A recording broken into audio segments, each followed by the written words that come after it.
আজকে হলো প্রথম রোজা। আসসালামু আলাইকুম গাইস, আমি রেহান। সবার প্রথম তোমাদের সকলকে রমজান মাস মোবারক। এখন আমাদের সেহরি করা কমপ্লিট হয়ে গিয়েছে, তাই যাচ্ছি ফজরের নামাজ পড়তে। বাইরে বার হয়ে দেখি পুরো ফাঁকা, দু একজন লোক যাচ্ছে, তাদের সাথে আমিও যাচ্ছি। এটা হলো আমাদের খানপাড়া মসজিদ। নামাজ কমপ্লিট করে আমি বাড়ি গিয়ে ঘুমিয়ে পড়েছিলাম। আজ সকালে উঠে কারখানায় গিয়েছিলাম, আর আমার সকাল বলতে বেলা 11টা।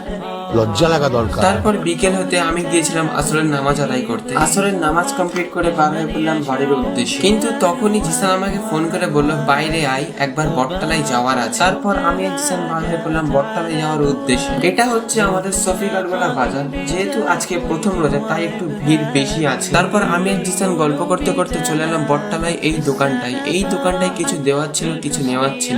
নেওয়া কমপ্লিট করে আমি আর জিসান চলে এলাম রাজাহাটে যেই কাজের জন্য গিয়েছিলাম সেটাই হলো না, তাই আমরা আবারও চলে এলাম সফিকার। তারপর জিসান কিছু ফল কিনে আমাকে আমার বাড়ি ছেড়ে দিল। বাড়ি এসে দেখি ইফতারের আর কিছু সময় বাকি আছে, তাই আমি গিয়ে ইফতার করি। আর তোমাদের ব্লগ ভালো লেগে থাকলে একটা লাইক, একটা সাবস্ক্রাইব করে দিও।